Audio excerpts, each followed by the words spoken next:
일단 가부장제 깨부수기라는 책을 읽었고요. 처음에 가부장제란 남성이 지배력을 지닌 제도를 말합니다. 한마디로 남성 상위 사회 형태를 의미하고 남자들이 더 큰 힘과 권력을 가지고 더 많은 돈을 벌고 사회에서 여자들보다 더 중요한 존재로 보이는 것. 즉 현재 인류가 속한 대부분의 사회가 그렇습니다. 그러면 가부장제는 언제 처음 생겼을까요? 시초를 정확히 알 수는 없다고 합니다. 근데 일단 서구 문명이 탄생했다고 알려진 고대 그리스를 보면 고대 철학자들은 남성과 여성의 관계를 정립하는 데 관심이 많았다고 해요. 플라톤과 그의 제자 아리스토텔레스는 이 문제에 대해 서로 의견이 달랐어. 플라톤의 경우 남성과 여성이 비슷하므로 동일한 일을 충분히 해낼 수 있다고 생각했어. 한 여성이 사회를 통치하는 데 재능이 있다면 그녀에게 사회 통치를 맡기고 한 남성이 설거지를 하는 데 재능이 있다면 그에게 설거지를 시키면 되는 일이라고 말했다고 합니다. 남자들에게만 교육의 기회를 주는 나라는 한쪽 팔만 훈련시켜서 불균형하게 발달된 신체에 비유할 수 있다고 아리스토텔레스가 그렇게 플라톤이 그렇게 설명을 했어. 근데 이제 이와 다르게 아리스토텔레스는 여자와 남자가 너무 다르기 때문에 하는 일도 달라야 한다고 주장했어. 특히나 여자들은 선천적으로 핸디캡을 가지고 있다고 주장했어. 남자와 비교했을 때 여러 가지 면에서 충분히 발달하지 않았다고. 남자들보다 질투가 강하고 다투기를 좋아하며 음란하고 게으르고 거짓말을 잘하며 겁도 많고 나약하다고.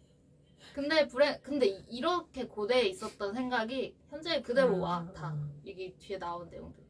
지금 여성들한테 있는 선입견이 그대로 있어. 불행하게도 아리스토텔레스의 주장이 남자들에게 더 큰 지지를 받으며 이후 수많은 철학자가 여성에 대해서 아리스토텔레스처럼 생각했어. 예시가 몇 개 있는데 사실 예시 엄청 많은데 그냥 조금만 가졌어. 루소는 여성이 남성의 말을 따라야 하는 건 자연의 섭리라고 말했고 쇼펜하우어는 여성들은 매우 유치하고 생각이 짧기 때문에 간호사나 유치원 교사로 일하는 게 적절하다고 말했어. 근데 이게 신기한 게 지금도 간호사랑 유치원 교사가 그렇지. 여성 직업처럼 약간 돼 있잖아. 이게 이때부터 이랬다는 게 참 그래 신기해. 그리고 소포클레스는 여자들에게 가장 잘 어울리는 것은 침묵이라고 했습니다. 너무 많아서 그냥 이런 거 넘어가고 근데 이제 철학자뿐만 아니라 의사나 과학자들 역시 여성을 경멸하는 데 동참했다고 해요. 그 침묵 말이야. 그 중세인가 언제는 여자가 잔소리를 하지. 그러면 혀를 이렇게 그래서 뭐 이렇게 채우는 것도 있었대. 말을 못하게. 충격적이야. 이게 짐승 취급한 거잖아. 아 그러네 진짜. 우리가 강아지한테 이거 씌우는 거. 진짜. 찰스 다윈이 여성은 열등한 인종이라고 말했던 게 대표적이고 고대에는 부검이 허용되지 않았기 때문에 당시 찰스 다윈은 여성 그것이 차별주의자야. 차별주의자. 그렇다고 할 수 있겠죠. 당시 스스로를 의사라고 했던 사람들은 여성의 신체에 대한 지식이 추측에 의존했다고 해요. 부검을 못하니까 그냥 지들이 생각하기에. 그리고 종교 지도자들도 마찬가지고 하여튼 이런 식으로 쭉 이렇게 여성에 대한 선입견이 차곡차곡 쌓여갑니다. 이렇게 남녀가 본질적으로 다르다는 생각 때문에 수세기 동안 남자아이와 여자아이는 다른 방식으로 양육됩니다. 남자애들은 이론 교육을 받고 여자애들은 육아와 집안일을 배웠습니다. 수세기 동안 의사와 과학자들이 여성이 많이 배우면 건강을 해친다고 진지하게 주장했대. 10대 소녀가 글을 읽고 쓰는데 시간을 할애하면 난자와 자궁의 발달이 둔화될 수 있다는 식으로. 그리고 소설을 읽는 것조차 위험하다고 주장했는데 소설 속 상상의 세계로 빠져들어서 여성의 중요한 업무인 집안일과 남성을 존중하는 일에 소홀해질 수 있다고. 위험하다고. 물론 이런 말을 들으면 여성들이 계속 가만히 있었던 건 아니고 예를 들어 1929년에 버지니아 울프가 자기만의 방 같은 책을 썼듯이 수많은 여성들이 여성의 입장에서 여성에 대해서 이야기를 했어. 그치만 수많은 뛰어난 여성들이 시대의 반격에 부딪혀 투쟁을 포기하거나 죽임을 당하기도 했습니다. 수세기 동안 여성은 공적 생활을 하면 안 된다는 불문율이 있었다고 합니다. 종교, 정치, 과학계를 아우르는 모든 기록물에서 여성들의 자연스러운 서식처는 집안과 같은 사적인 장소라고 기록했다고 합니다. 그러니까 사회활동을 했던 초기의 여성은 매우 부자연스러운 존재로 인식이 됐습니다. 그래서 여성들이 과거에 사람들을 집안에 초대해서 사교활동을 하거나 저작활동을 하는 식으로 공적 생활을 시도했습니다. 이게 저작활동하는 것도 필명을 사용하거나 남장을 함으로써 자유를 누렸다고 합니다. 이집트의 파라오였던 하트셉수트라는 사람이 있는데 이 사람이 남장을 한 여성의 시초라고 합니다. 하트셉수트는 이집트 왕의 딸로 태어났는데 12살이 되던 해 아버지가 돌아가셨어요. 그래서 남동생이랑 정략 결혼을 해서 남동생이 왕이 됐어. 근데 남동생도 몇 년 후에 죽었대. 그래서 하트셉수트의 이제 사촌한테 차례가 가서 사촌이랑 정략 결혼해. 얘가 왕이 돼. 근데 얘가 2살이었어. 그래서 하트셉수트가 그냥 왕같이 일을 했어. 그러다가 그냥 결국 자기가 이집트 파라오로 이렇게 남장을 하고 남장을 하고 가짜 수염을 붙이고 이집트를 다스렸다고 합니다. 이 사람이 제법 능력이 좋았나 봐요. 경제와 복지 분야의 발전과 뭐 여러 가지 신전 같은 걸 건축하고 20년간 파라오의 지위를 누렸습니다. 이분이 세상을 떠난 후에 왕이 된 사촌이 이 사람의 업적을 지우려고 했으나 결국 실패했다고 합니다. 우리가 이렇게 알게 됐으니까. 그치. 그 남성의 시선 아까 엄마가 얘기했던 거 살짝 책에 언급이 돼서 이거는 1976년 영화 이론가 로라 멀비가 처음으로 더 메일 게이즈라고 남성의 시선이라는 말을 썼어요. 어떤 신체가 성적인 매력을 지니고 있는지 어떤 신체가 중성적인지를 결정하는 것은 남성의 시선에 좌우되고 있습니다. 여성의 신체를 숨겨야만 하는 일부 문화권이 이를 증명하고 있습니다. 사람들이 일반적으로 남성의 젖꼭지는 중성적으로 여성의 젖꼭지는 성적으로 바라보는 경향이 있고 여자든 남자든 남성의 겨드랑이는 중성적으로 여성의 겨드랑이는 논란거리로 여기는 경향이 있습니다. 근데 아까 비슷한 거 있지 않았어? 뭐였지? 넘어가고 영화 속에서도 주로 남성이 주인공의 역할을 맡는 반면 여성은 수동적인 역할을 맡습니다. 수많은 미국 영화 속에서 스트릿바가 엄청 자주 등장하는데 실제로 스트리퍼를 주제로 한 영화는 많지 않은 것처럼 여성이라는 이미지 자체가 남성이 간과하고 지나가는 영화 속의 도구 또는 배경으로 사용되는 것입니다. 우리나라 영화에서도 룸이 엄청 많이 나오죠? 맞아. 룸 배경이야 그냥. 그리고 지금도 영화 10편 중에 7편의 주인공이 남성이라고 합니다. 여기까지가 그거고 여자는 인질이다라는 책을 제가 아주 대충 읽었는데요.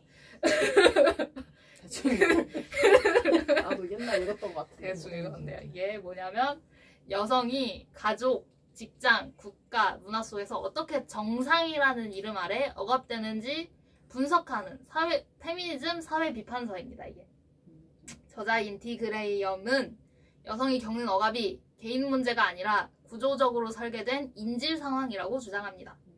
이 책은 스톡홀름 증후군을 핵심 도구, 틀로 잡아서 가부장제 사회에서 여성의 심리를 설명합니다. 인질 상황으로요. 여성은 남성의 신체적, 심리적, 위협적, 폭력으로부터 생존하기 위해서 오히려 남성에게 애착과 유대감을 형성하게 된다고 말해요. 이걸 사회적 스톡홀름 증후군이라고 이론을 제시하는 거예요. 모든 여성은 가부장제 속에서 한 번도 성폭력이나 폭력 위협을 겪지 않은 삶을 살기 어렵다.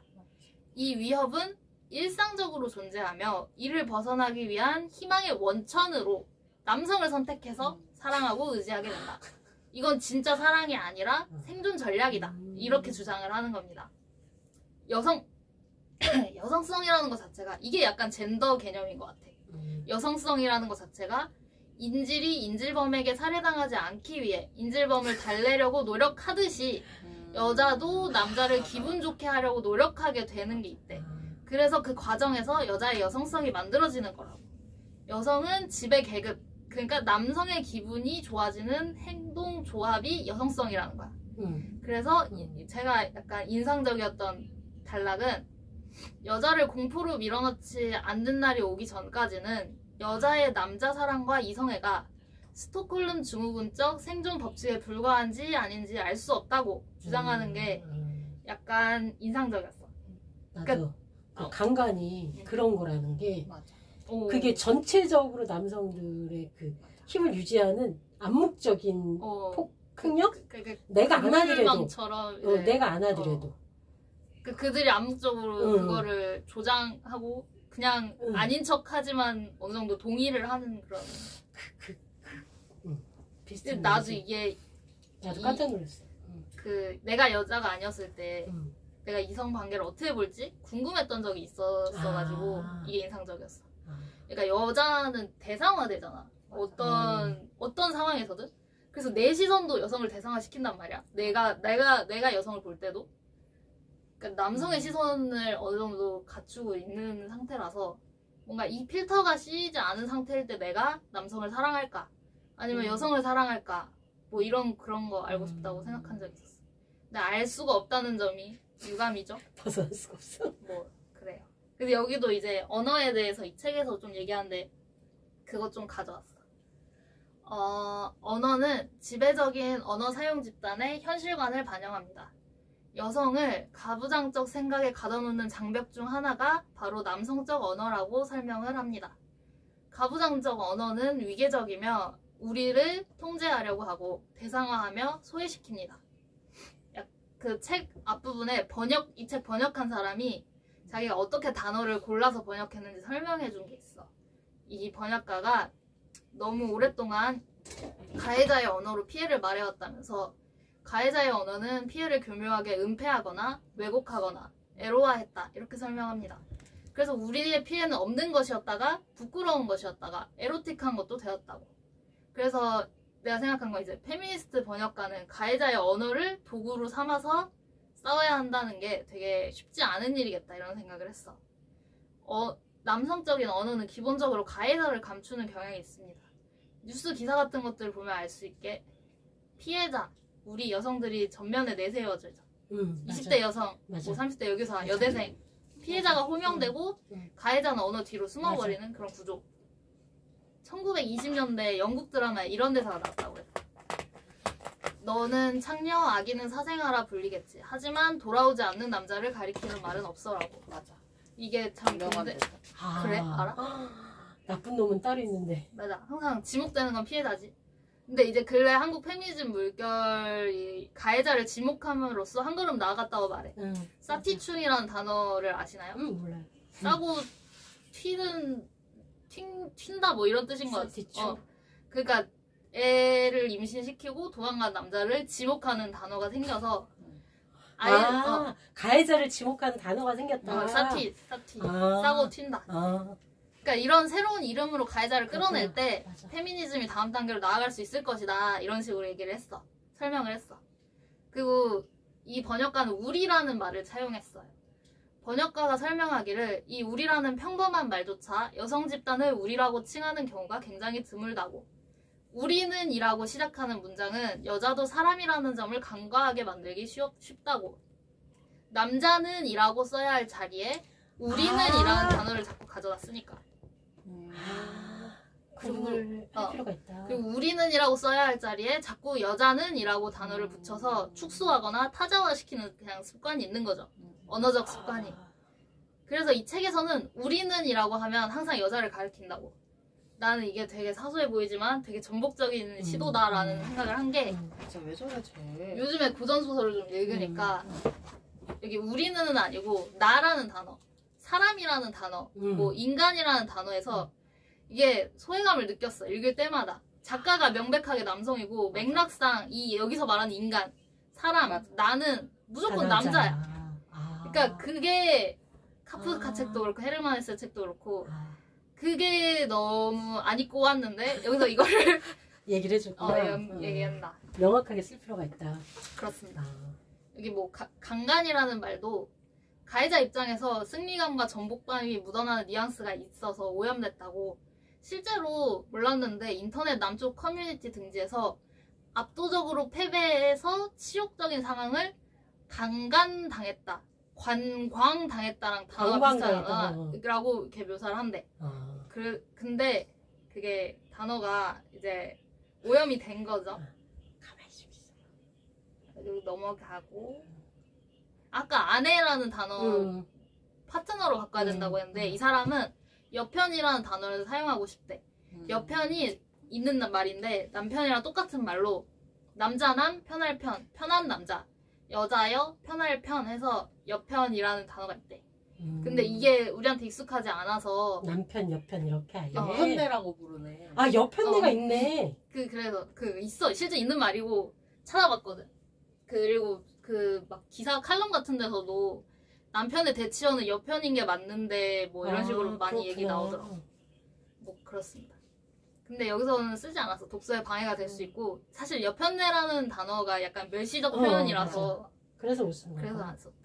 그리고 매 맞는 여자 증후군, 매 맞는 여자라는 단어를 맞고 사는 여자 증후군이라고 바꿨대. 매라는 단어가 윗사람이 아랫사람을 약간 계도하는 행위를 연상시키기 때문에 아, 폭력인데 매 마치 무슨 그치. 가리키는 것처럼. 아이를 가리키는 것처럼.